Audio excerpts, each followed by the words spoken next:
ஸ்லோகம் 23. ஸ்லோகம் 23. பாத்ர விசாரணாகி நாகி ஸ்தான ஜெயிஜாபய தஹா கரே பிரேமதானா. படிக்கிறேன் பிரபு. பிரேமையை விநியோகம் செய்கையில் சைத்தன்ய மகாபிரபுவும் அவரது சகாக்களும் எவர் தகுதி வாய்ந்தவர், எவர் தகுதியற்றவர், எங்கு விநியோகம் செய்ய வேண்டும், எங்கு விநியோகம் செய்யக்கூடாது போன்ற எந்த நிபந்தனைகளும் வைக்கவில்லை. எங்கெல்லாம் வாய்ப்பை பெற்றனரோ அங்கெல்லாம் பஞ்ச தத்துவத்தின் உறுப்பினர்கள் பிரேமையினை விநியோகித்தனர். பொருளுரை: அமெரிக்கர்களையும் ஐரோப்பியர்களையும் பிராமணர்களாக ஏற்று அவர்களுக்கு சந்நியாசம் அளிப்பதை அயோக்கியர்கள் சிலர் நிந்திக்கின்றனர். அவர்கள் சைத்தன்ய மகாபிரபுவின் இயக்கத்திற்கு எதிராக பேசும் அளவிற்கு தைரியம் கொண்டுள்ளனர். ஆனால் பிரேமையை விநியோகிக்கையில் அதை பெறுபவர்கள் அயோக்கியர்களா, அமெரிக்கர்களா, இந்துக்களா, இஸ்லாமியர்களா முதலியவற்றை சிந்திக்க கூடாது என்பது இங்குள்ள அதிகாரப்பூர்வமான கருத்தாகும். கிருஷ்ண பக்தி இயக்கம் எங்கெல்லாம் சாத்தியமோ அங்கெல்லாம் பரப்பப்பட வேண்டும். அவ்வாறு வைஷ்ணவர்களாக மாறுபவர்கள் பிராமணர்கள், இந்துக்கள் அல்லது இந்தியர்களை காட்டிலும் சிறந்தவர்களாக ஏற்கப்பட வேண்டும். பூமியின் தளத்தில் உள்ள எல்லா நகரங்களிலும் கிராமங்களிலும் தமது நாமம் பரவ வேண்டும் என்று ஸ்ரீ சைத்தன்ய மகாபிரபு விரும்பினார். எனவே சைத்தன்ய மகாபிரபுவின் வழிமுறை உலகெங்கிலும் பரவும் போது அதனை அரவணைக்கும் நபர்களை வைஷ்ணவர்கள், பிராமணர்கள், சந்நியாசிகள் என்று ஏற்கக்கூடாது. பொறாமை கொண்ட அயோக்கியர்களால் இது போன்ற முட்டாள்தனமான வாதங்கள் சில சமயங்களில் எழும்பப்படுகிறது. ஆனால் கிருஷ்ண பக்தர்கள் இவற்றை பொருட்படுத்துவதே இல்லை. பஞ்ச தத்துவத்தினால் வழங்கப்பட்ட கொள்கைகளை நாங்கள் உறுதியுடன் பின்பற்றுகிறோம்.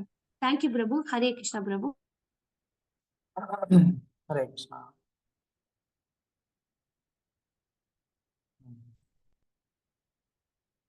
சைத்தன்ய மகாபிரபு தன்னுடைய சகாக்கள் அவர்களுடைய உதவியோட சைத்தன்ய மகாபிரபு தன்னுடைய இந்த பிஸ்னஸை ரொம்ப ஒண்டர்ஃபுல்லா சக்சஸ்ஃபுல்லா பண்ணார்.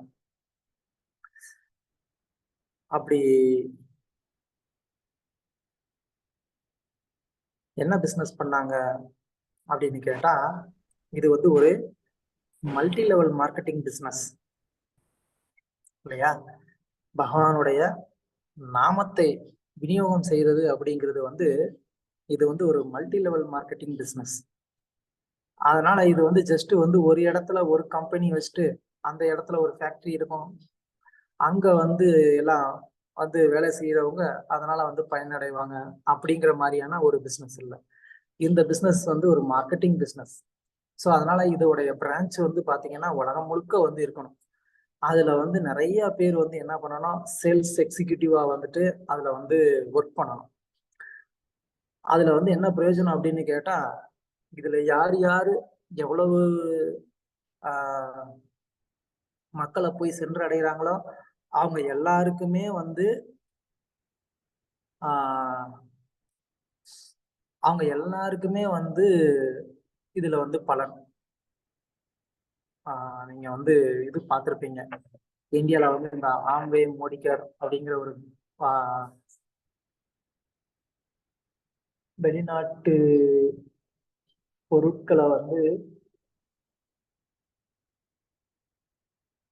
சேல்ஸ் பண்றவங்களை நம்ம பார்த்திருப்போம். ஆம்பே பிசினஸ் கேள்விப்பட்டிருக்கீங்களா?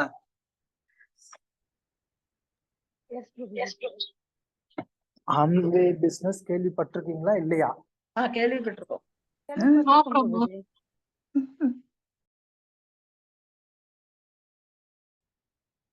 ஆம்பே பிசினஸ் எப்படி பண்றாங்க?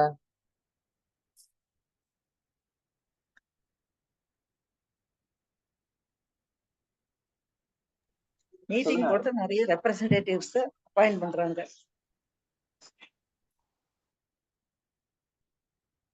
ஆம்பே பிசினஸ் எப்படி நடக்குது? அங்கங்க மீட்டிங் போட்டுட்டு அங்கேருந்து ரெப்ரசன்டேட்டிவ்ஸ் தெரிஞ்செடுத்துட்டு பண்றாங்க. ப்ராடக்ட்ஸ் அவங்க வாங்கணும், அதை திருப்பியும் விற்கணும். அதுல அவங்களுக்கு சர்டன் ப்ராஃபிட் இருக்கு, பர்சன்டேஜ். ஓகே, வேற? ஹரே கிருஷ்ணா பிரபுஜி. ப்ரொடக்ஷன் ஒரு இடத்துல இருக்கும், த்ரூ த வேர்ல்ட் வந்து எக்ஸிகியூட்டிவ்ஸ் வச்சிருப்பாங்க. அவங்க வந்து சேல்ஸ் பண்ணிட்டு அதுக்கு ஏத்த மாதிரி ரிட்டர்ன் கொடுக்கணும். ஹரே கிருஷ்ணா பிரபுஜி. ஹரே கிருஷ்ணா பிரபு. அது வந்து ஏலம் போடுவாங்க. ஏலத்துல வந்து யார் வந்து ஹையா கேக்குறாங்களோ அவங்கள வந்து சூஸ் பண்ணிட்டு ஃபர்ஸ்ட் ஏலம் போடுவாங்க. அதுல வந்து ஹையா கேக்குறவங்களுக்கு சூஸ் பண்ணிட்டு அதுக்கப்புறமா செகண்ட் ரவுண்டு வருவாங்க. அந்த மாதிரி அந்த ப்ராடக்ட் வெளியில இருந்து அவங்களுக்கு தர வச்சு கொடுத்துடுவாங்க. அதுல இவங்க ப்ராஃபிட்டும் உங்களுக்கு இருக்கும். தேங்க்யூ பூஜா. தேங்க்யூ பிரபு. வேற யாராவது? இது செயின் ஆம்பே மாதிரி பிசினஸ். பிரபுஜி. அது வந்து ஆம்பே பிசினஸ்ல இப்ப நம்ம ஒருத்தர் சேர்றோம் அப்படின்னா நமக்கு கீழே 2 பேரை சேர சொல்லி அவங்களுக்கு கீழே இது மாதிரி அந்த செயின் மாதிரியே பண்ணிட்டு போவாங்க. ஏன்னா ஃபர்ஸ்ட் நான் வந்து அதுல இருந்ததுனால என்ன சொல்றேன், இல்ல 7 வருஷம் ஆயிடுச்சு. முதல்ல நாங்க அதுல இருந்தோம். ஃபேமிலியில ரன் பண்ணிட்டு இருக்காங்க. ப்ராடக்ட் வாங்கிப்பாங்க, அந்த கார் மாதிரி கொடுத்துட்டு அந்த ப்ராடக்ட் அவங்க இது பண்ணிட்டே இருப்பாங்க பிரபுஜி. அப்படி எஸ், வெரி குட். அதேதான். ஆம்பே பிசினஸ்ல வந்து ஒரு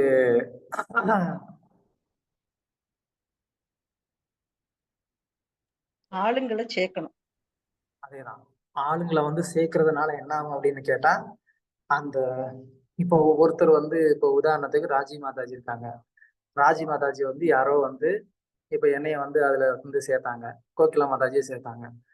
இப்ப அதனால வந்து ராஜி மாதாஜிக்கு வந்து ப்ராஃபிட்.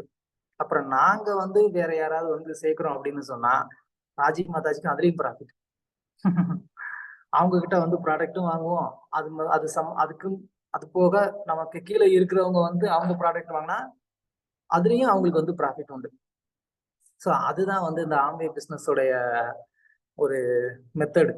ஸோ அது மாதிரி இங்க சைத்தன்ய மகாபிரபு தான் இதை முத ஸ்டார்ட் பண்ணதே. சைத்தன்ய மகாபிரபுவை பார்த்து தான் இவங்க வந்து இந்த பிசினஸை வந்து பண்ணாங்க. ஸோ சைத்தன்ய மகாபிரபு என்ன பண்றாரு, யாரெல்லாம் வந்து இந்த கிருஷ்ண பிரேமைய நீங்க வந்து மற்றவங்களுக்கு கொடுக்குறீங்களோ அவங்க எல்லாருக்குமே வந்துட்டு கிரெடிட் உண்டு. அதுக்கு மேல இப்ப நீங்க ஒருத்தவங்களை வந்து பக்தனாக்குறீங்க, அதுக்கப்புறமா அவங்க வந்து இன்னும் வேற சில பேர் வந்து பக்தர்களாக்குறாங்க அப்படின்னா அந்த கிரெடிட்டும் உங்களுக்கு வரும். ஏன்னா அவங்க பக்தர்களானதும் உங்களால, அதுக்கப்புறமா அவருக்கு கீழே இன்னும் சில பேர் பக்தர்கள் ஆகுறதும் உங்களால. அப்போ பகவான் வந்து அது எல்லாமே வந்து நோட் பண்ணிப்பாரு. ஓகே, இந்த மாதிரி இந்த பக்தர் இவ்வளவு பேரை பக்தர் ஆக்கியிருக்கிறாரு அப்படின்னு சொல்லி அந்த கிரெடிட் எல்லாம் நமக்கு வரும். என்ன பிரபு கடைசியில வந்து பக்தி வந்து பிசினஸ் ஆக்கிட்டீங்களே பிரபு அப்படின்னு வந்து நினைக்காதீங்க. ஆக்சுவலா நான் பிசினஸ் ஆக்கல, இங்க வந்து மகாபிரபு அதை தான் செஞ்சிருக்கிறாரு. ஏன்னா அவர் வந்து இந்த கிருஷ்ண பிரேமை அது வந்து சாதாரணமான ஒரு விஷயம் கிடையாது. யாருனாலும் வந்து பக்தியை வந்து சொல்லி கொடுக்கலாம். ஆனா அந்த பக்தி மூலமா அடைய வேண்டிய அந்த ஒரு பிரேமைய அது எல்லாருனாலையுமே கொடுக்க முடியாது. ஏன்னா அத ஒரு மிகப்பெரிய ஆச்சாரியர்கள்னால கூட வந்து அதுல அவங்களால சக்சஸ் ஆக முடியல. அதாவது பிரேமையை கொடுக்கறதுக்கு முடியல. ஏன் அப்படின்னு சொன்னா அவங்களுக்கு கூட அந்த பிரேமை அப்படின்ற அந்த ஒரு நிலைமை வந்து ஒரு சீக்ரெட்டான ஒரு விஷயமா இருந்தது. ஏன்னா வேதங்கள் சாஸ்திரங்களை எல்லாருமே படிக்கலாம். இப்போ பாகவதம் படிக்கிறோம் நம்ம, அந்த பாகவதத்துலதான் வந்து இந்த மாதிரி பகவானுக்கு மேல வந்து இந்த ஒரு மாதுரிய அன்பை வந்து வெளிப்படுத்துறது அப்படிங்கிறது வந்து சொல்லப்பட்டிருக்கு. ஈவன் ஆச்சாரியர்களுடைய அதாவது ஆழ்வார்களுடைய பாசுரங்கள்லயும் நாயிகா பாவத்துல சில ஆழ்வார்கள்லாம் வந்து பாசுரங்கள் பாடியிருப்பாங்க. ஆனா இதெல்லாமே இருந்தா கூட அந்த நாயிகா பாவத்தை வந்து ஒரு பெருவாரியா வந்து யாரும் பிரச்சாரமா பண்ணாங்க அப்படிங்கிறது எங்கேயுமே கிடையாது இல்லையா? ராமானுஜருடைய அந்த சம்பிரதாயத்துல ராமானுஜருக்கு தெரியாததா? ஆழ்வார்கள் இந்த மாதிரி நாயிகா பாவத்துல கூட வந்து பாடியிருக்கிறாங்கிறது அவருக்கு தெரியாதா? அவருக்கு தெரிஞ்சிருந்தா கூட ஆனா அவர் அந்த நாயிகா பாவத்தை வந்து பெரிய அளவுல அவர் வந்து பிரச்சாரமா பண்ணல. இந்த பாவம் உயர்ந்தது, இந்த பாவத்துல நம்ம வந்து பக்தி பண்ணணும் அப்படின்னு சொல்லி அதை வந்து ஒரு பெரிய அளவுல வந்து பிரச்சாரம் பண்ணி அந்த மாதிரியான ஒரு பக்தர்களை உருவாக்கி இருக்காங்களா அப்படின்னு கேட்டா அப்படி அவங்க வந்து உருவாக்கல இல்லையா? அப்போ சைத்தன்ய மகாபிரபு இங்க என்ன பண்றாரு,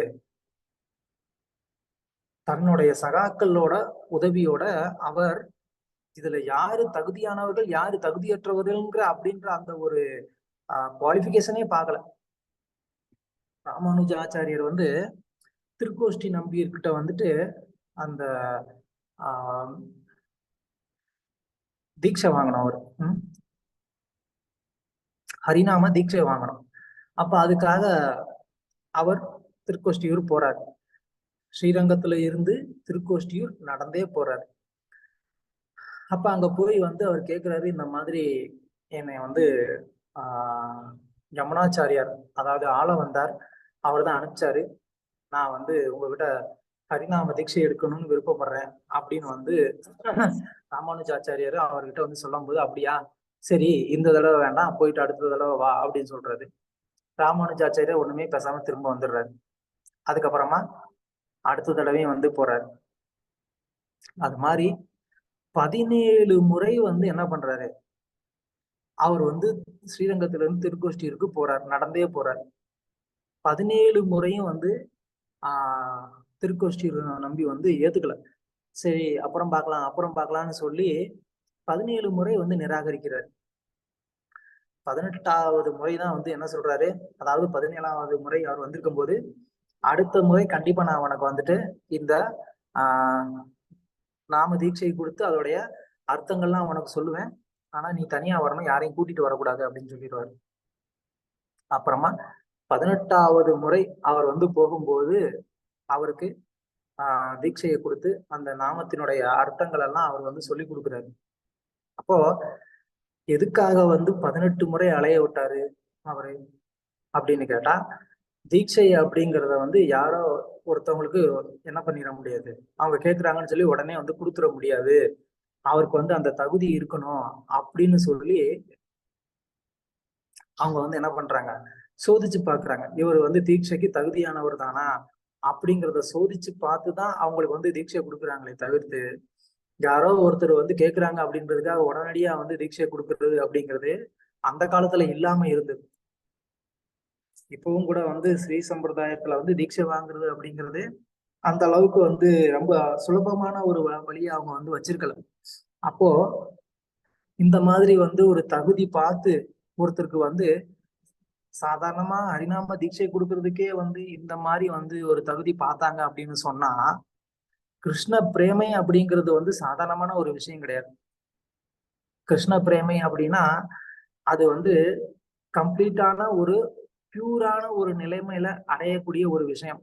பியூர் அப்படின்னு சொன்னா மனம், புத்தி, சொல், இது எல்லாமே வந்துட்டு கம்ப்ளீட்டா வந்து பியூரா இருக்கக்கூடிய ஒரு ஸ்டேட். நம்ம என்ன சொல்றது, நம்மளுடைய மனசுலயோ புத்திலேயோ பேச்சிலேயோ கொஞ்சம் கூட வந்து பௌதிகமான எந்த ஒரு களங்கமும் இல்லாத ஒரு நிலைக்கு பேர் தான் பிரேமை நிலை அப்படின்னு பேர். அப்படிப்பட்ட ஒரு பிரேமை நிலையை ஒருத்தர் அடைஞ்சார் அப்படின்னு சொன்னா கிருஷ்ணர் அவருக்கு வந்து சொந்தம். இன்னும் சொல்ல போனா கிருஷ்ணர் அவர் சொன்ன சொல்படி நடக்கக்கூடிய மாதிரியான ஒரு நிலைமைக்கு வந்து கிருஷ்ணர் ஆளாயிருவார். பக்தி ரசாமிர்த சிந்துல வந்து ரூப கோஸ்வாமி இந்த மாதிரி பக்தியை வந்து 3 நிலையா வந்து பிரிக்கிறார். ஒண்ணு வந்து சாதனா பக்தி, இல்லைன்னா அதை வந்து வைதி பக்தின்னு சொல்லலாம், இன்னொன்னு ராகானுக பக்தி, இன்னொன்னு வந்து பிரேம பக்தி. ஸோ அதுல வந்து இந்த பிரேம பக்தியினுடைய ஒரு குவாலிட்டி இல்ல கேரக்டரிஸ்டிக் என்ன அப்படின்னு கேட்டா, அந்த தூய பக்தியோடைய கேரக்டரிஸ்டிக் என்னன்னா கிருஷ்ண ஆகர்ஷணி அப்படின்னு சொல்லி அங்க ரூப கோஸ்வாமி சொல்றாரு. கிருஷ்ண ஆகர்ஷணி அப்படின்னு சொன்னா என்ன அர்த்தம்? கிருஷ்ண ஆகர்ஷணி அப்படின்னு சொன்னா கிருஷ்ணர் இந்த பிரேம பக்தியினால என்ன ஆகுறாரு, அவர் வந்து ஈர்க்கப்படுறாருன்னு அர்த்தம். நம்ம வந்து சின்ன பிள்ளையில வந்து இந்த காந்தத்தை வச்சு விளையாண்டுருப்போம். காந்தத்தை ஒரு 2 காந்தத்தை எடுத்துட்டு நீங்க வந்து அதை எதிர் பக்கமா வச்சு அப்படி ஒரு பர்டிகுலர் டிஸ்டன்ஸ்ல நீங்க வச்சுட்டு ஒரு காந்தத்தை கையை எடுத்துட்டீங்கன்னா என்ன ஆகும், அந்த காந்தம் வந்து டக்குன்னு போய் இந்த காந்தத்தோட வந்து ஒட்டிக்கும். எதனால? ஏன்னா எதிரெதிர் துருவங்கள் ஈர்க்கும் அப்படின்ற அந்த ஒரு விதியின் அடிப்படையில இந்த காந்தத்தோடைய அந்த சக்தி என்ன பண்ணுது, இந்த காந்தத்துக்கு எதுவுமே வந்து அதுக்கு அதை ஹோல்டு பண்ணக்கூடிய ஒரு தன்மை எதுவுமே இல்லாததுனால என்ன ஆகுது, ஆட்டோமேட்டிக்கா இந்த காந்தமானது அந்த காந்தத்தோட வந்து போய் ஒட்டிடுது. அது மாதிரி இந்த பிரேமை நிலையை வந்து அடைந்த ஒரு பக்தர் அப்படிங்கிறவர் வந்து அந்த மாதிரியான ஒரு நிலைமையை அடைஞ்சிடுறாரு. எதிர் எதிர் துருவங்கள் ஈர்க்கும் அப்படின்னு சொன்னா அப்ப கிருஷ்ணரும் அவருடைய டிவோட்டிஸும் எதிரெதிரா இருக்கிறாங்கன்னு அர்த்தம் கிடையாது. எதிர் எதிர் துருவங்கள்னா என்ன அர்த்தம்? ஆண் பெண் அந்த ஒரு ஈர்ப்பு இருக்கு இல்லையா? அது எதிர் எதிர் பாலினம், அதுல வந்து ஒரு ஈர்ப்பு இருக்கு. அதே மாதிரி இங்க ஜீவாத்மா பரமாத்மா இது ரெண்டுமே எதிர் எதிர் துருவம். எதிர் எதிர் துருவம் அப்படின்னு சொன்னா அதாவது ஜீவாத்மா நேச்சுரலா வந்துட்டு அது வந்து அனுபவிக்கப்பட வேண்டிய நிலைமையில இருக்கு. பரமாத்மா பகவான் அவர் வந்து அனுபவிக்கப்படக்கூடியவரா இருக்கிறாரு. அவர் தான் அனுபவிக்க வேண்டியவரா இருக்கிறாரு. அப்போ நேச்சுரலாவே இது என்ன ஆகுது? இந்த இரண்டு எதிர் எதிர் தத்துவங்கள் என்ன ஆகுது? ஈர்க்கப்படுது. ஏன்னா ஒருத்தர் அனுபவிக்கப்பட வேண்டியவரா இருக்கிறாரு, ஒருத்தர் அனுபவிக்க கூடியவரா இருக்கிறாரு. அப்ப நேச்சுரலாவே இந்த ரெண்டு பேருக்கு இடையில ஒரு ஈர்ப்பு வந்து இருக்கு.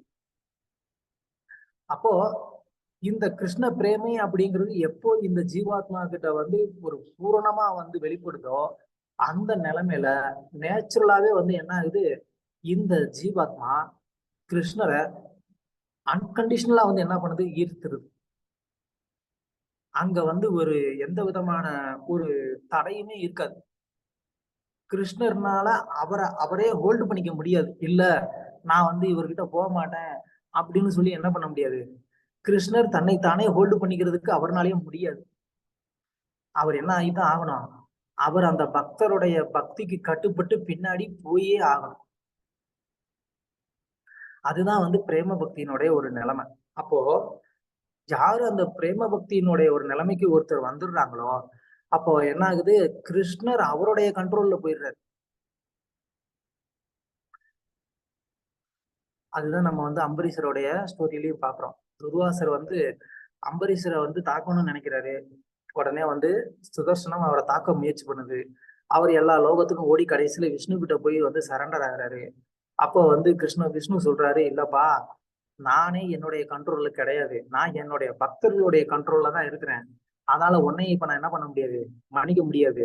நீ என் பக்தன் கிட்ட போய் மன்னிப்பு கேட்டு அவன் மன்னிச்சுட்டான் அப்படின்னு சொன்னா உனக்கு ஒண்ணுமே ஆகாது, நீ அங்க போ அப்படின்னு சொல்லி என்ன பண்ணிடுறாரு? பகவான் வந்து அனுப்பிச்சிடுறாரு. அப்படின்னா என்ன அர்த்தம்? பகவானுக்கு சுயேட்சையா வந்து முடிவெடுக்கக்கூடிய ஒரு நிலைமையில அவர் இல்லை. அப்படின்னா அந்த பக்தனுடைய அந்த பக்தியானது பகவான சுயேட்சையா செயல்பட விடல அப்படிங்கிறது தான் நம்ம அதுல இருந்து தெரிஞ்சுக்கணும். சோ அந்த மாதிரி இந்த பிரேம பக்தி அப்படிங்கிறது வந்து என்ன பண்ணுது? பகவானை தன்னுடைய கட்டுப்பாட்டுக்குள்ள வைக்கக்கூடிய ஒரு சக்தி உடையதா இருக்கு. நம்ம அதுக்கு பல பிருந்தாவனத்து லீலைகள் பல லீலைகள் நம்ம வந்து பேசியிருக்கிறோம். சோ அந்த லீலைகள்ல இருந்து நம்ம பார்க்கும்போது நம்ம தெரிஞ்சுக்க வேண்டியது என்ன அப்படின்னு சொன்னா, நம்ம சைத்தன்ய சரிதாமிர்தத்திலேயும் சில அத்தியாயங்களுக்கு முன்னாடி நம்ம வந்து பார்த்தோம், பகவான் அந்த மாதிரி தன்னுடைய பக்தர்களால கட்டுப்படுத்தப்படுறத அவர் விரும்புறாரு அப்படிங்கிறதையும் நம்ம வந்து பார்த்தோம். தன்னுடைய பக்தர்களுக்கு கீழ்நிலையில இருந்து தன்னுடைய பக்தர்கள் தன்னைய வந்து ப்ரொடெக்ட் பண்ணக்கூடிய ஒரு நிலைமையில இருக்கிறத பார்த்து கிருஷ்ணருக்கு அது வந்து ஆனந்தத்தை கொடுக்குது. ஓகே, சோ அப்போ பகவான் இப்படி ஒரு நபருடைய கட்டுப்பாட்டுக்கு உள்ள போகணும் அப்படின்னு சொன்னா அப்ப அந்த நபருக்கு வந்துட்டு எந்த அளவுக்கு வந்து ஒரு உன்னத நிலைமையில இருக்கணும், அப்படிப்பட்ட ஒரு தகுதி வாய்ந்த நபர்கிட்ட தானே இந்த பிரேமை அப்படிங்கிறது வரணும். அப்படி இல்லாம யாரோ ஒருத்தர்கிட்ட எல்லாம் அந்த பிரேமை வந்தது அப்படின்னு சொன்னா அப்ப கிருஷ்ணருடைய நிலைமை என்ன ஆகும்? அவரை போட்டு பாடப்படுத்திட மாட்டாங்க. ஆனா அந்த மாதிரியான எந்த ஒரு கவலையுமே வந்து சைத்தன்ய மகாபிரபுவுக்கு கிடையாது. அவர் என்னமோ அது அவர் பிரச்சனை. ஆனா சைத்தன்ய மகாபிரபுவை பொறுத்த வரைக்கும் இந்த மாதிரி பௌதிக உலகத்துல கஷ்டப்பட்டுக்கிட்டு இருக்கக்கூடிய இந்த கட்டுண்ட ஜீவாத்மாக்களுடைய கஷ்டம் தான் அவருக்கு வந்து தெரியுது கண்ணுக்கு. ஐயோ இந்த ஜீவாத்மாக்கள் வந்து இந்த மாதிரி வந்து கஷ்டப்படுறாங்களே, இவங்களுடைய இந்த துயரத்தை நம்ம வந்து எப்படி போக்குறது? இவங்க ஜஸ்ட் வந்து ஒரு தேன்பாட்டுல வந்து வெளிப்புறமா வந்து சுவைக்கிற மாதிரி இவங்க வந்து இவங்களுடைய காலத்தை வந்து விரயம் பண்ணிக்கிட்டு இருக்காங்களே. ஆனா உண்மையான தேன் சுவை அப்படிங்கிறது அது பகவானுக்கு செய்யக்கூடிய அந்த பக்தி பிரேமையில தானே இருக்கு. அது இவங்களுக்கு புரியலையே அப்படின்னு சொல்லி சைத்தன்ய மகாபிரபு என்ன பண்றாரு? இது எல்லாருக்குமே கிடைச்சாகணும் அப்படின்னு சொல்லி எல்லாருக்குமே கொடுக்குறாரு. பாத்திர அபாத்திர. பாத்திர அப்படின்னு சொன்னா தகுதியானவங்கன்னு அர்த்தம். ஒரு ஒரு விஷயத்த வந்து அடைஞ்சுக்கிறதுக்கு தெரிஞ்சுக்கிறதுக்கு தகுதியானவர்கள் அர்த்தம். அபாத்திர அப்படின்னு சொன்னா அந்த மாதிரி தகுதி இல்லைன்னு அர்த்தம். விசார அப்படின்னு சொன்னா இவருக்கு இந்த மாதிரி வந்து தகுதி இருக்கா இல்லையா அப்படிங்கிற வந்து ஒரு விசாரணையே இல்லாம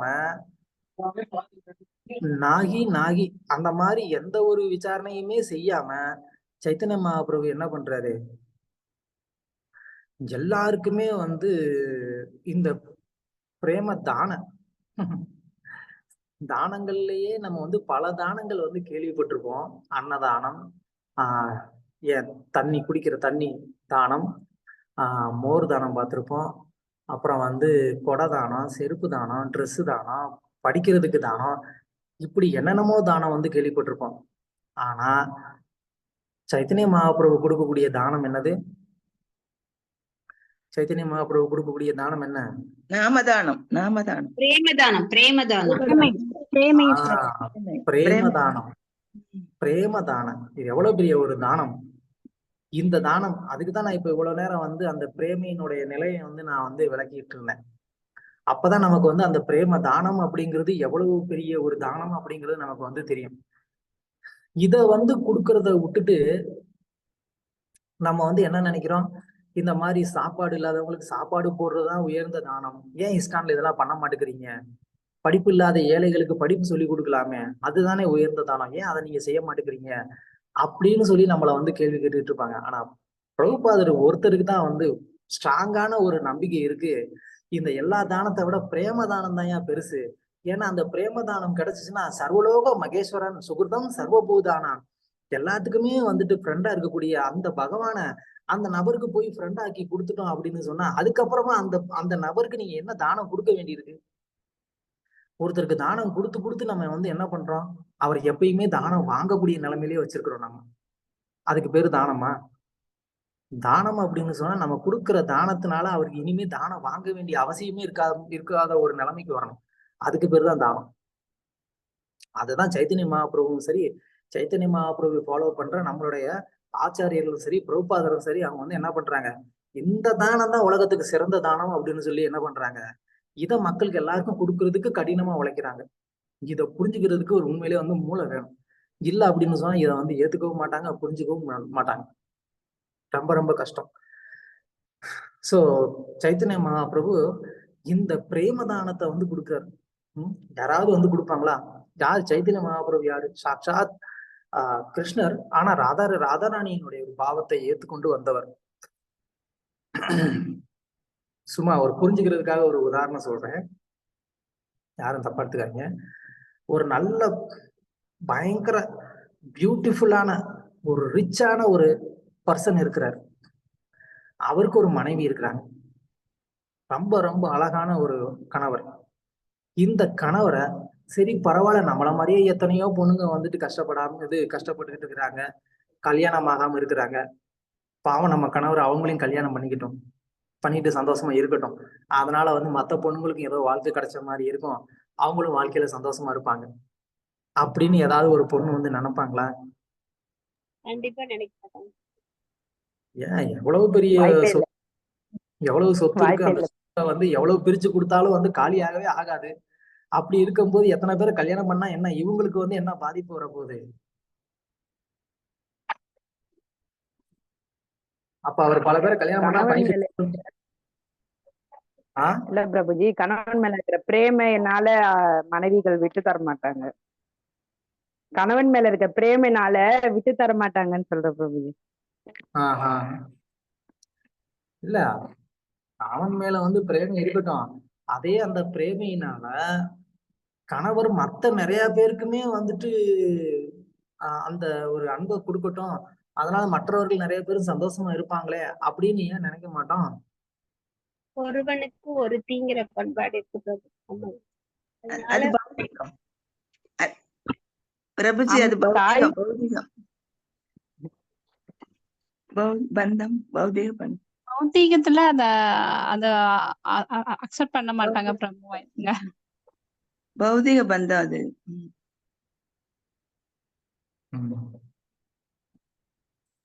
அந்த அம்மா அளவுக்கு பிரேம வந்துட்டு தரலாம், அப்பாவும் பிரேம தரலாம். ஆனா கணவன்ங்கிறப்போ அந்த பொசிட்டிவ் இருக்குல்ல பிரபுஜி.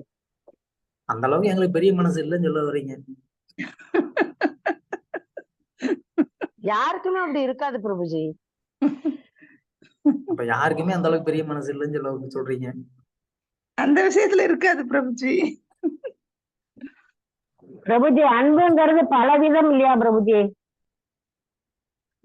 ம். அன்புங்கிறது பாடம் சொல்லி கொடுக்கலாம், படிப்பு சொல்லி கொடுக்கலாம், எல்லாமே இது பண்ணலாம். அன்புனால குழந்தைகளுக்கு டியூஷன் எடுக்கலாம், குழந்தைகளுக்கு நல்ல கதைகள் சொல்லி கொடுக்கலாம். அன்புங்கிறது எல்லா விதத்திலயும் பொருத்தம் இல்லையா? ம். இல்ல, பிரேமைங்கிறது எனக்கு எல்லா எனக்கு இந்த விதத்துலதான் பண்ணணும்.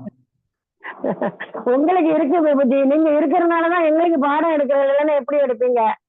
பிரேமை இருக்கிறதுனாலதானே உங்கள்ட்ட நாங்க பாடம் கத்துக்கிறோம். ஓகே. சோ சைத்தன்ய மகாபிரபு வந்துட்டு கிருஷ்ணர் தனக்கு மட்டும் சொந்தமா இருந்தா போதும் அப்படின்னு அவர் வந்து நினைக்கல. அவர் வந்து என்ன நினைக்கிறாரு, கிருஷ்ணர் வந்து எல்லார்கிட்டயுமே வந்து போகட்டும், எல்லாருக்குமே கிருஷ்ணர் வந்து அவருடைய கருணை கொடுக்கட்டும், எல்லாருமே கிருஷ்ணருடைய அந்த அன்பு பரிமாற்றத்துல ஆனந்தத்தை அடையணும் அப்படின்னு சொல்லி சைத்தன்ய மகாபிரபு என்ன சொல்றாரு, ரொம்ப பெருந்தன்மையா, ரொம்பவும் கருணையா, உண்மையிலேயே சொல்லப்போனா பக்தர்களுக்கு இருக்க வேண்டிய ஒரு முக்கியமான ஒரு குணம் ஜீவதயா.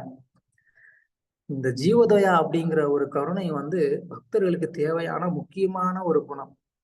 அந்த ஒரு குணம் இருந்தா மட்டும்தான் நம்மளால என்ன பண்ண முடியும், நம்மளால பகவானுடைய நாமத்தை நம்மளே நல்லா ஜெபிக்க முடியும். அந்த ஜீவதோயா நமக்கு வந்து இல்லை அப்படின்னு சொன்னா நம்ம என்ன பண்ணுவோம், நம்ம கிட்ட வந்து பொறாமை அப்படிங்கிற குணம் இருக்கும். அந்த பொறாமையினால நம்ம வந்து அது என்ன, அவங்க வந்து நல்லா பக்தி பண்றாங்க, நான் கூட்டு வந்தவங்களாச்சே, என்னைய விட நல்லா பக்தி பண்றாங்க, அதெல்லாம் இருக்கக்கூடாதே அப்படின்னு என்ன வரும். இல்லை அப்படின்னு சொன்னா அடிக்கடி இது நம்ம வந்து பார்க்கக்கூடிய ஒண்ணு. இப்போ கோவில்ல வந்து ஒரு தலைவர் இருப்பாரு, அந்த தலைவருக்கு கீழே நிறைய பேர் வந்து சேவை பண்ணிட்டு இருப்பாங்க, இல்ல ஒரு குரு இருப்பாங்க, குருவுக்கு கீழே நிறைய சீடர்கள் இருப்பாங்க. இப்போ பொதுவாகவே சீடர்கள் எல்லாம் பிரச்சாரம் பண்ணுவாங்க, ஆளுங்களை புதுசா வந்து கூட்டிட்டு வருவாங்க, இந்த மாதிரி வந்து இவங்க வந்து புதுசா பக்தி பண்றாங்க அப்படின்னு சொல்லி. அப்ப சம்பவ் வந்துட்டு அந்த கூட்டிட்டு வந்த புது பக்தர் வந்து குரு மகாராஜர் கூடயோ இல்லைன்னா அந்த நம்மளுடைய தலைவரோடய வந்துட்டு ரொம்ப வந்து க்ளோஸ் ஆகுறாங்க. அவங்க வந்து ரொம்ப தப்பான அர்த்தத்துல இல்ல, அதாவது அவங்க மேல நல்லா வந்து ஒரு அன்பு காட்டுறாங்க, அவங்க வந்துட்டு நல்லா அவங்கள கேர் பண்றாங்க, அவங்க நல்லா பக்தி பண்றாங்க, பக்தியில முன்னேறுறாங்க அப்படிங்கிறத பார்த்தா இம்மீடியட்டா வந்து அந்த நபருக்கு வந்து அப்படியே வந்து உள்ள வந்து ஒரு ஸ்டவ் எரியும் பாருங்க,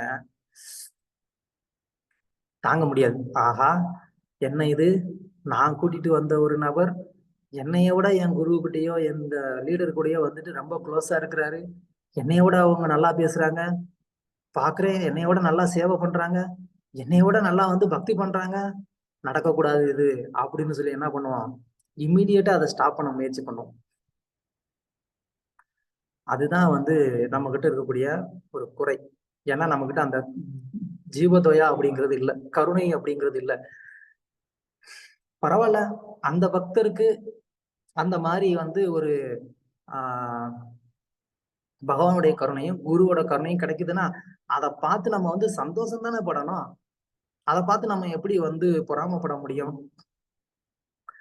என்னுடைய அம்மாவோ அப்பாவோ அண்ணனோ யாரோ ஒருத்தவங்க வந்துட்டு என்னை விட நல்லா சம்பாதிக்கிறாங்க, அப்ப அதை பார்த்து நான் வந்து சந்தோஷப்படணுமா பொறாமப்படணுமா? சந்தோஷப்படணும். ஹரே கிருஷ்ணா. அதெல்லாம் வந்து ஏன் வந்து யோசித்து அப்படிலாம் இல்ல, நான் தான் பெரியவனா இருக்கணும். யாரா இருந்தா என்ன, என் அம்மாவா இருந்தா என்ன, அப்பாவா இருந்தா என்ன, அண்ணனா இருந்தானே, யாரா இருந்தா என்ன, எல்லாரும் எனக்கு கீழே இருந்தா ஓகே, ஆனா யாரும் எனக்கு மேல வந்து போயிடக்கூடாது. அது வந்து ரொம்ப ரொம்ப டேஞ்சரான ஒரு குணம் நம்ம கிட்ட இருக்கிறது. அந்த மாதிரி யாராவது நம்மளை விட வந்து கொஞ்சம் முன்னாடி போறாங்க அப்படின்னு சொன்னா அது நமக்கு வந்து ஏத்துக்கவே முடியாது. இது ஒரு ஜீவாத்மாக்கும் பகவானுக்கும் இடையில இருக்கக்கூடிய ஒரு சம்பந்தம். அத வந்து பகவான் வந்து டிசைட் பண்றாரு, இவங்களுக்கு என்ன மாதிரி கருணை கொடுக்கணும் அப்படின்னு சொல்லி. அவர் வந்து என்ன பண்றது இல்ல, அவங்க தகுதி உடையவங்களா தகுதி இல்லாதவங்களான்னு சொல்லி பார்க்கல. பகவான் வந்து என்ன பண்றாரு, ஜஸ்ட் அவங்க வந்து எந்த அளவுக்கு வந்துட்டு அவருக்கு வந்து பக்தி பண்றதுக்கு ஆர்வத்தை காட்டுறாங்க அப்படிங்கிறது தான் வந்து பகவான் பாக்குறாரு. சோ அதுல வந்து அவங்களுக்கு ஆர்வம் இருக்கு அப்படின்னு சொன்னா ஆட்டோமேட்டிக்கா பகவான் அவங்களுக்கு வந்து கருணையை கொடுக்குறாரு, அவங்க முன்னேறுறாங்க. அவங்க ஆர்வம் இல்லை அப்படின்னு சொன்னா பகவானால என்ன செய்ய முடியும்? இப்ப சிலர் இருப்பாங்க, அவங்களுக்கு வந்து பாத்தீங்கன்னா கோவிலுக்கு நேரடியா வந்து ஆஹ் சேவை செய்வதற்கு அவங்களுக்கு வந்து வாய்ப்பு இருக்காது. அவங்களுக்கு வந்துட்டு நேரம் கொடுக்கறதுக்கு முடியாது. ஏன்னா அவங்களுடைய குடும்ப சூழ்நிலை காரணமா சேவைக்கு அதிகமா நேரம் கொடுக்கறதுக்கோ கோயிலுக்கு போறதுக்கோ அதுக்கு வந்து வாய்ப்பு இருக்காது. அவங்க ஏதோ வாரத்துல ஒரு நாள் போவாங்க வருவாங்க, அந்த மாதிரியானதான் ஒரு சூழ்நிலையா இருக்கலாம். ஆனா அதே இது ஒரு டிவோட்டி இருப்பாங்க, அவங்க இப்பதான் புதுசா வந்திருப்பாங்க. ஆனா கூட வந்து அவங்களுக்கு வந்து நேரத்தை கொடுக்கக்கூடிய ஒரு நிலைமையில அவங்க இருப்பாங்க. அவங்க வீட்டுல எல்லாமே கொஞ்சம் ஃபேவரபிளா இருக்கலாம். சரி பரவாயில்ல, கோவில் சேவைக்கு தான் போறாங்க, போகட்டும் அப்படின்னு சொல்லி வீட்டுல வந்து கொஞ்சம் அனுகூலமா இருக்கலாம். அப்போ அவங்க வந்து என்ன பண்றாங்க, அவங்களுக்கு கிடைக்கக்கூடிய அந்த நேரத்தை வந்து பயன்படுத்தி அவங்க வந்து சேவையில ஈடுபடுத்திக்கிறாங்க. அப்ப நேச்சுரலா இதுல வந்து யாரு காரணமா இருக்கிறாங்க? அவங்களுக்கு சூழ்நிலை சாதகமா இருக்கு. அந்த சூழ்நிலை சாதகமா இருக்கிறத அவங்களும் பயன்படுத்திக்கிறாங்க. ஏன்னா எத்தனையோ பேருக்கு சூழ்நிலை சாதகமா இருந்தா கூட அவங்களுடைய சோம்பேறித்தனத்தினால அவங்க வந்து சேவையை எடுத்து பண்றது கிடையாது, ஏத்துக்கிறது கிடையாது.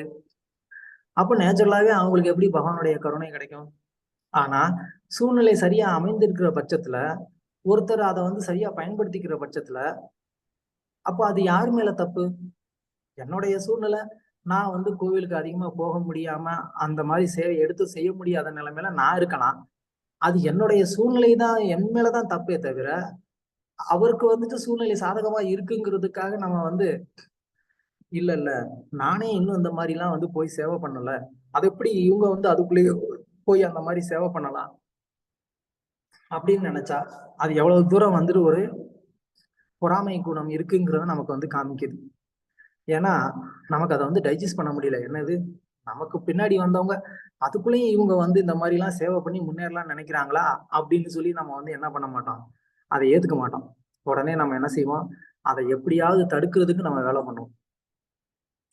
ஒண்ணு, முதல்ல வந்து என்ன பண்ணுவோம், ரொம்ப நல்லவங்க மாதிரி ஏன் இந்த மாதிரிலாம் நீ வந்து போய் வந்து அதிகமா வந்து சேவை பண்ணா இப்பயே ஏன் பண்ற, அது தேவையில்லாம வீட்டுல ப்ராப்ளம் வரும், அதனால கொஞ்சம் கொஞ்சமா பண்ணிக்கலாம், ஏன் இப்போ உடனே 16 மாலை ஜபம் பண்ற, வேண்டாம் ஒரு 2 மாலை 4 மாலை பண்ணு போதும் அப்படின்னு சொல்லி வீட்டுல உனக்கு வந்து பிரச்சனை வர வேண்டாங்கிறதுக்காக தான் நான் இப்படி சொல்றேன் அப்படின்னு சொல்லி நல்ல விதமா அவங்களுக்கு நல்லது பண்ற மாதிரியே வந்து என்ன பண்ண பார்ப்போம். உள்ளுக்குள்ள நமக்கு என்ன இவங்க நம்மளோட முன்னாடி போயிடக்கூடாதுங்கிறது தான் எண்ணம். அதுக்காக நம்ம வந்து என்ன பண்ணுவோம், அவங்களுக்கு இந்த மாதிரி வந்து ஒரு அட்வைஸ் கொடுப்போம். ஆனா அவங்க அதை வந்து இல்ல பரவாயில்ல, எனக்கு சூழ்நிலை எல்லாம் ஓகே இருக்கு, எனக்கும் சந்தோஷமா இருக்கு பண்றதுக்கு, நான் பண்றேன் அப்படின்னு சொல்லி அதையும் தாண்டி அவங்க போறாங்க அப்படின்னு சொன்னா உடனே அங்க வந்து கோயில்ல வந்து என்ன பண்ணுவோம், அவங்களுக்கு சர்வீஸ் கொடுக்க விடாம தடுக்க பார்ப்போம். அப்புறமா கொஞ்சம் கொஞ்சமா இது இன்க்ரீஸ் ஆகிட்டே போகும் அந்த பொறாமையினால. சோ காரணம் என்னன்னா, நமக்கு அந்த ஜீவதயா அப்படிங்கிறது இல்லை, நமக்கு வந்துட்டு அந்த கருணைங்கிற அந்த குணம் இல்லை. அவங்களுக்கு கிருஷ்ணருடைய கருணை கிடைக்கணும், அவங்க சீக்கிரமா வந்து பக்தியில வளரட்டும் அப்படின்னு வந்து அந்த ஜீவாத்மாக்கு மேல உள்ள ஒரு கருணையினால நம்ம வந்து என்ன பண்ணணும், அதை வந்து நம்ம வந்து அலோ பண்ணணும், என்கரேஜ் பண்ணணும், சப்போர்ட் பண்ணணும். ஆனா நம்ம அப்படி பண்ணாம என்ன பண்ணுவோம், அதை வந்து ஸ்டாப் பண்ணுவோம், பிரச்சனையை உண்டாக்குவோம், அவங்கள வந்து வரவிடாம ஆக்குவோம். இதுதான் நம்ம பண்ண வேண்டியது, நம்ம பண்ற முடியாது. ஆனா சைத்தன்ய மகாபிரபு வந்து அப்படி கிடையாது. அவர் வந்து என்ன பண்றாரு, பகவானுக்கு வந்து சின்ன சின்ன ஆளுங்க கூட வந்து பக்தி பண்றத ரொம்ப பயங்கரமா என்கரேஜ் பண்ணுவாரு. பண்ணுங்க, நீங்க சேவை பண்ணுங்க, நீங்க நல்லா பண்ணுங்க அப்படின்னு சொல்லி மகாபிரபு என்ன பண்ணுவாரு, பயங்கரமா என்கரேஜ் பண்ணுவாரு எல்லாத்தையும். சைத்தன்ய மகாபிரபு வந்து ஸ்ரீரங்கம் வந்திருந்த போது அங்க 4 மாத காலங்கள் வந்து இருந்தாரு. அங்க அவரை வழிபட்ட ஜெகநாதருடைய விக்கிரகமும் இருக்கு இன்னும். அங்க ஒரு பிராமணர் வந்து அந்த ஜெகநாதருக்கு வந்து சேவை பண்ணிக்கிட்டு இருந்தாரு. ஆனா அவருக்கு அந்த அளவுக்கு வந்து வேதங்கள் சாஸ்திரங்கள்லாம் தெரியாது, மந்திரங்கள்லாம் தெரியாது. அப்போ அவர் மந்திரத்தை வந்து உச்சரிக்கும் போது சமஸ்கிருத இலக்கணப்படி அதை வந்து உச்சரிக்காம அதுல வந்து ஒரு பிழைய வந்து பண்ணிடுறாரு. இப்போ ஒரு நாமத்தை நம்ம உச்சரிக்கும் போது அதை எந்த மாதிரி உச்சரிக்கணும் அப்படின்னு சொல்லி இருக்கு. ஸோ விஷ்ணுவே நமக அப்படின்னு சொல்றதுக்கும் விஷ்ணவே நமக அப்படின்னு சொல்றதுக்கும் வித்தியாசம் இருக்கு. ஸோ அந்த மாதிரி அவர் வந்து மந்திரத்தை வந்து உச்சாடனம் பண்ணும்போது அதை வந்து விபக்தி அப்படின்னு சொல்லுவாங்க. அதாவது தமிழ்ல சொல்லணும்னா ஒன்றாம் வேற்றுமை, இரண்டாம் வேற்றுமைன்னு சொல்லுவோம் இல்லையா? அது மாதிரி வந்து சமஸ்கிருதத்திலேயே அந்த வேற்றுமைகள் இருக்கு. அந்த வேற்றுமைக்கு பேரு விபக்தின்னு பேரு. அந்த வேற்றுமையில அவர் வந்து கொஞ்சம் தப்பு பண்ணிடுவாரு. அப்போ உடனே அங்க இருந்த ஒரு பிராமணர் வந்து என்ன பண்றாரு, அதை வந்து ஸ்டாப் பண்ணி, நீங்க வந்து இந்த மாதிரி மந்திரத்தை தப்பா சொல்றீங்க அப்படின்னு சொல்லி அவர் ஸ்டாப் பண்ணி, இந்த இதுல இந்த இந்த விபக்தி இது வந்து தப்பா இருக்கு அப்படின்னு சொல்லிடுவாரு. உடனே சைத்தன்ய மகாபிரபு வந்து அந்த இடத்துல அவருடைய விபக்தி தப்பா இருக்கலாம், ஆனா அவருடைய பக்தி கரெக்டா இருக்கு, அதனால நீங்க ஸ்டாப் பண்ணாதீங்க அப்படின்னு சொல்லி சைத்தன்ய மகாபிரபு வந்து ஆஹ் அவரையே தொடர்ந்து அந்த சேவையை வந்து செய்ய வச்சார். ஸோ அதனால சைத்தன்ய மகாபிரபு இந்த மாதிரி யாரையுமே பகவானுடைய சேவைகளை யார் ஈடுபடணுங்கிற அந்த தகுதியே அவர் பார்க்கல அப்படிங்கறத நம்ம வந்து தெரிஞ்சுக்கணும். அந்த தகுதியவே எங்கேயுமே பார்க்காம சைத்தன்ய மகாபிரபு ஆஹ் எல்லோரையும் பகவானுடைய சேவையில வந்து ஈடுபட வைக்கிறதுக்கு வந்து முயற்சி பண்ணார். அதுல குறிப்பா வந்து நம்ம சைத்தன்ய சரிதாமிர்தத்துடைய அந்த லீலையில நம்ம வந்து பார்க்கலாம். ஜகாய் மதாய் அப்படிங்கிற அந்த ஒரு 2 குடிக்காரங்க, பயங்கரமா குடிக்காரங்க மட்டும் கிடையாது, அவங்க வந்து ரொம்ப செய்யாத தப்பே கிடையாது. அவங்க செஞ்ச தப்ப வந்து கணக்கு பண்ணணும்னா பிரம்மாவுடைய ஆயுள் காலமே பத்தாது. அப்படின்னா யோசித்து பாருங்க எவ்வளவு தப்பு பண்ணியிருப்பாங்க அப்படின்னு சொல்லி. பிரம்மாவுடைய ஆயுள் காலம் சாதாரணமானதே கிடையாது. அது பல கோடிக்கணக்கான வருடம். அப்படிப்பட்ட அந்த கோடிக்கணக்கான வருடம் கணக்கு பண்ணா கூட இவங்க பாவத்தை கணக்கு பண்ணி முடிக்க முடியாதுன்னு சொன்னா, அப்ப அவங்க எப்பேற்பட்ட பாவிகளா இருப்பாங்கன்னு யோசித்து பாருங்க. ஆனா சைத்தன்ய மகாபிரபு அவர்களையுமே வந்து பக்தர்களை ஆக்குனர். ஆக்சுவலா நித்யானந்த பிரபுடைய கருணையினால. சோ நித்யானந்த பிரபு, அதாவது சைத்தன்ய மகாபிரபு என்ன பண்ணுவாரு, தன்னுடைய சகாக்கள்கிட்ட வந்து டெய்லி ரிப்போர்ட் கேட்பாரு. அதாவது ஈவினிங் வந்து என்ன பண்ணணும், எல்லாரும் வந்து சைத்தன்ய மகாபிரபுக்கு ரிப்போர்ட் கொடுக்கணும். யார் யார் எங்க போனீங்க, எத்தனை பேர்கிட்ட வந்து இந்த மகா மந்திரத்தை எடுத்து சொன்னீங்க, எத்தனை பேர் வந்து ஜெபம் பண்ணாங்க அப்படின்னு சொல்லி மகாபிரபுக்கு வந்து ரிப்போர்ட் கொடுக்கணும். அதனால வந்து ஆஹ் சைத்தன்ய மகாபிரபு கிட்ட காலையில எல்லாருமே வந்துட்டு இது பர்மிஷன் வாங்கிட்டு எல்லாம் என்ன பண்ணுவாங்க, எல்லாம் ஒரு ஒரு டைரக்ஷன்ல வந்து போயிடுவாங்க. ஸோ அப்படி வந்து எல்லாரும் ஒரு ஒரு டைரக்ஷன்ல போயிட்டு இருக்கும்போது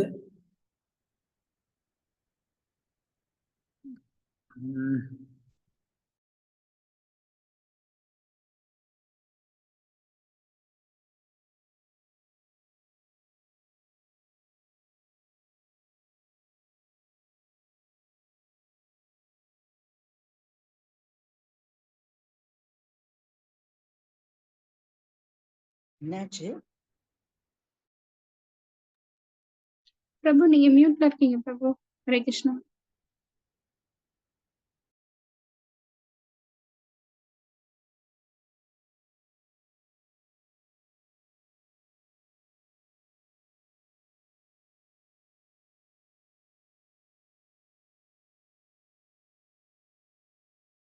கேட்கலையே. மாதாஜி வெயிட் பண்ணுங்க, அங்க வெயிட் யாராவது பண்ணுங்க. வந்திருப்பாங்க. டிவோட்டிஸ் கிட்ட பேசிட்டு இருப்பாங்க மாதாஜி. 5 மினிட்ஸ் வந்துருவாங்க. ஹரே கிருஷ்ணா.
ஹரே கிருஷ்ணா. மாதாஜி பிரபு இந்த மாதிரி இருந்ததுலன்னா ஏதோ ஒரு முக்கியமான விஷயத்துல ஹரே இருக்காங்கன்னு கிருஷ்ணா. அர்த்தம். ப்ளீஸ் ஒரு 5 minutes வெயிட் பண்ணி வந்துருவாங்க. ஹரே கிருஷ்ணா. ஹரே கிருஷ்ணா பிரபு. ஹரே கிருஷ்ணா. ஓகே, ஸோ சைத்தன்ய மகாபிரபு அவர்கிட்ட எல்லாருமே வந்து காலையில பர்மிஷன் வாங்கிட்டு வெளியில போவாங்க. ஒரு ஏரியாவுக்கு போய் எல்லாரும் வந்து பிரச்சாரம் பண்ணுவாங்க.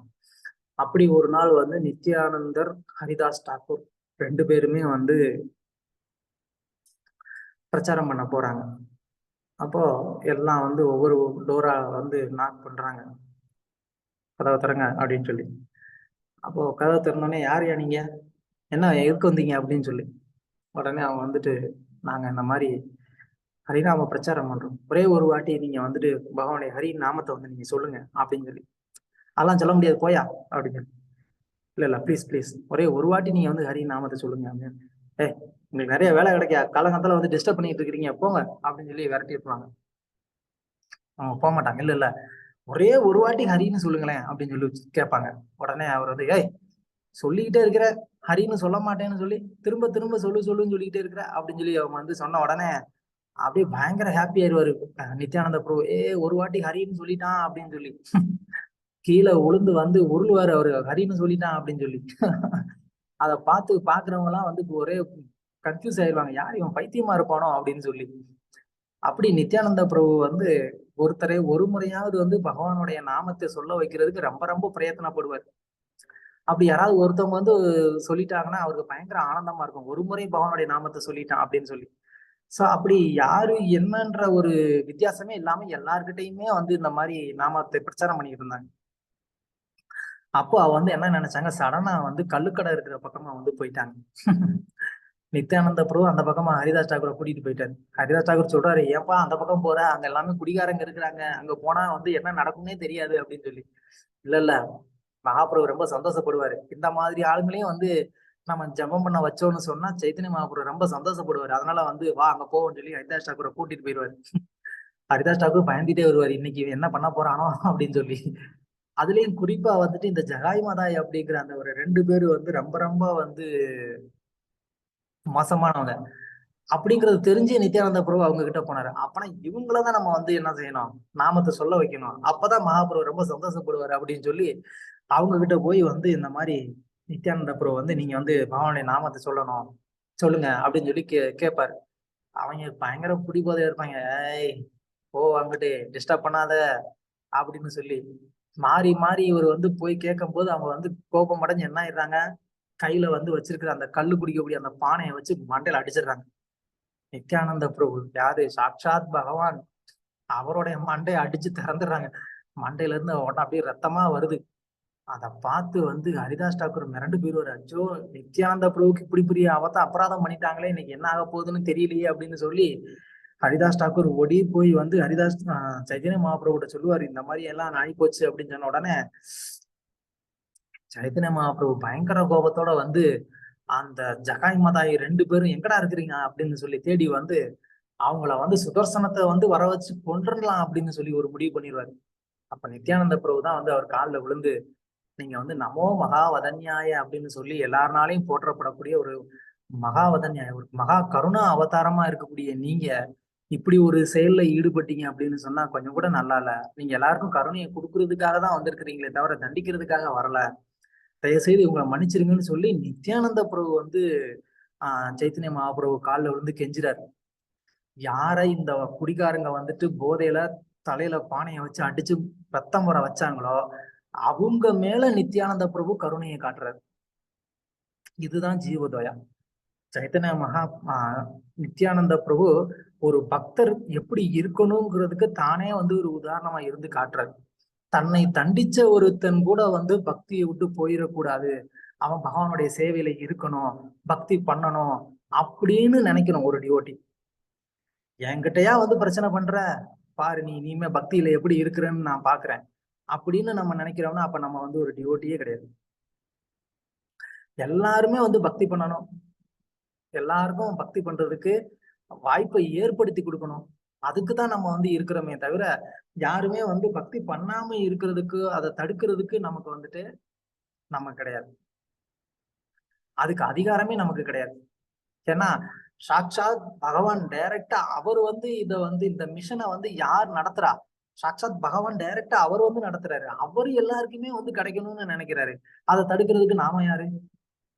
அப்படி நாம தடுக்கணும்னு நினைச்சோம்னா அப்போ பகவானுடைய விருப்பத்துக்கு எதிரா நம்ம செயல்படுறோம் தானே அர்த்தம். அப்போ பகவானுடைய விருப்பத்துக்கு யார் எதிரா செயல்படுறாங்களோ அவங்க எப்படி வந்து பகவானுக்கு பிரியமான ஒரு பக்தர் ஆக முடியும்? சோ ஒருத்தர் பகவானுக்கு பிரியமான பக்தர்னு சொன்னா அப்போ பகவானுக்கு பிரியமான விஷயத்தை செய்யறதுலதான் அவர் ஆர்வமா இருக்கணும். பகவானுக்கு பிரியமான விஷயம் என்ன அப்படின்னு சொன்னா எல்லாரையும் ஹரிநாமம் சொல்ல வைக்கிறது.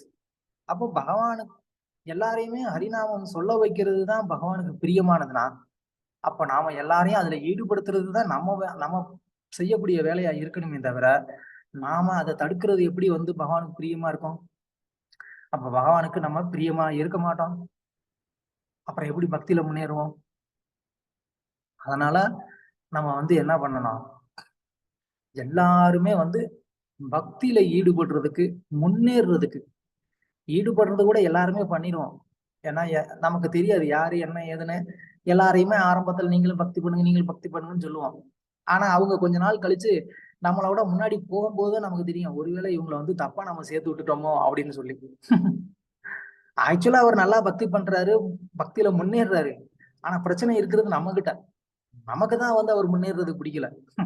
அவர் சரியா அந்த வாய்ப்பை பயன்படுத்திட்டு இருக்கிறாரு. சோ அந்த மாதிரியான ஒரு மனநிலையில தான் நாம வந்து இருக்கிறோம். சோ அப்படி ஒரு மனநிலையில இல்லாம இங்க நித்யானந்த பிரபு என்ன பண்றாரு? தன்னைய வந்து தாக்கினவனுக்கு கூட வந்து சைத்தன்ய மகாபிரபுடைய கருணை கிடைக்கணும்னு நினைக்கிறாரு அப்படின்னா அதுதான் உயர்ந்த ஒரு பண்பு. அதுதான் வந்து பக்தர்கள் வந்து எப்போதுமே வந்து ஆஹ் அந்த ஒரு பாவத்துல இருக்க கத்துக்கணும். நம்மள வந்து ஒருத்தவங்க எதிர்த்து பேசிட்டாங்க இல்லைன்னா வந்து நமக்கு எதிரா செயல்படுறாங்க ஏதோ ஒரு இந்த மாதிரியான ஒரு தவறான ஒரு எண்ணத்துல நம்ம அவங்கள வந்து பக்தியில இருந்தே வெளியில அனுப்புற அளவுக்கு நம்ம வந்து செயல்படுறதுன்றது சரியான ஒரு மனநிலை கிடையாது. அதுவும் குறிப்பா சைத்தன்ய மகாபிரபுவை வந்து பின்பற்றக்கூடிய பக்தர்கள் இந்த ஹரிநாம சங்கீர்த்தனம் எல்லாத்துக்குமே போய் கிடைக்கணும் அப்படின்னு வந்து வேலை செய்யணும். அதையும் தாண்டி அந்த பக்தி பாதையில அவங்க வளர்ச்சி அடைகிறதுலயும் நம்மளுடைய பங்கு இருக்கணும். அவங்க நமக்கு வந்துட்டு பிடிச்சவங்களா பிடிக்காதவங்களான்றதெல்லாம் இருக்கக்கூடாது. அவர்களுடைய வளர்ச்சிக்கும் நம்மளுடைய பங்கு இருக்கணும். அதுதான் ரொம்ப ரொம்ப முக்கியமானது. நமக்கு பிடிக்காதவங்களா இருக்கிறாங்க நமக்கு எதிராக செயல்படுறாங்க அப்படின்னு சொல்லி நம்ம வந்து என்ன பண்ண முடியாது? அவங்கள வந்து ஒதுக்கி வைக்க கூடாது. அப்படி ஒதுக்கி வைக்காம அவர்களும் பக்தியில வந்து வளர்வதற்கு நம்மளால முடிந்த ஒரு உதவியை சகாயத்தை நம்ம வந்து செய்யணும். அப்படி செஞ்சோம் அப்படின்னு சொன்னா உண்மையிலே ஃபர்ஸ்ட் மகாபிரபு என்ன பண்ணுவாரு? நமக்கு தான் அந்த பிரேமையை கொடுப்பார். இந்த ரொம்ப கிடைப்பதற்கு அரியதான இந்த பிரேமை அப்படிங்கிறத வந்து சைத்தன்ய மகாபிரபு நமக்கு கொடுப்பார். சோ நமக்கு சைத்தன்ய மகாபிரபுடைய கருணையினால இந்த கிருஷ்ண பிரேமை நமக்கு வந்து வேணும் அப்படின்னு நம்ம நினைக்கிறோம் அப்படின்னு சொன்னா அப்ப நம்ம என்ன பண்ணணும்? நாம நமக்கு எதிராக யாராவது ஒருத்தவங்க செயல்படுறாங்கன்னு தெரிஞ்சா கூட அவங்களுடைய பக்தியின் வளர்ச்சிக்கு நம்ம வந்து முன்னேற்றத்துக்கு நம்ம வந்து ஒரு காரணமா இருக்கணும், ஒரு உதவியா இருக்கணும். அந்த மாதிரி செஞ்சோம்னா இதுதான் ரொம்ப ஒரு சீக்கிரமான ஒரு ஷார்ட்கட். ஈஸியா வந்து கிருஷ்ண பிரேமையை அடைகிறதுக்கான வழி என்ன? நம்மளுடைய எதிரி யாருன்னு கண்டுபிடிங்க, அவங்க பக்தியில முன்னேறதுக்கு வந்து நீங்க ஹெல்ப் பண்ணுங்க, பிரேமை கிடைச்சிடும். அவ்வளவுதான். பயங்கரமா வந்துட்டு நம்ம அதை விட்டுட்டு நம்ம வந்து பலவிதமான கடினமான ஒரு தபசியங்கள் எல்லாம் வந்து செஞ்சு கடினமா வந்து என்ன நம்ம எல்லா ஏகாதசியுமே நெரிஞ்சல் இருந்து 64 மாத ஜபம் பண்ணி அது இதுன்னு பண்ணி என்ன பிரயோஜனம்? இது எல்லாமே பண்ணி இருந்து நமக்கு வந்து மத்தவங்களுக்கு மேல வந்துட்டு அந்த பிரேமை இல்லை, அவங்களுக்கெல்லாம் அந்த பொறாமைதான் இருக்கு அப்படின்னு சொன்னா அப்ப பிரேமை எப்படி வரும்? இந்த மாதிரி தபசியத்தினால பிரேமை வந்துருமா? இந்த மாதிரி தபசியத்தினால பிரேமை வராது. பிரேமை அப்படிங்கிறது வந்து நாம மத்தவங்களுக்கு மேல காட்டக்கூடிய அந்த ஒரு பிரேமை, அதுல இருந்துதான் பகவானுக்கு மேல உள்ள பிரேமை வந்து வளரும். மற்றவர்களுக்கு மேல பொறாமையை வளர்த்துக்கிட்டே இருக்கிற சமயத்துல எப்படி பகவானுக்கு மேல பிரேமையை வளர்க்க முடியும்? இப்போ வந்து பால் இருக்கு, அந்த பால்ல நம்ம வந்து வெண்ணெய் எடுக்கணும் அப்படின்னு சொன்னா அதுக்கு ஒரு ப்ராசஸ் இருக்கு. அந்த வெண்ணெய் எடுக்கணும்னா அந்த அது மாதிரி அந்த பாலை பக்குவப்படுத்தினாதான் அதுல வந்து வெண்ணெய் எடுக்க முடியும்.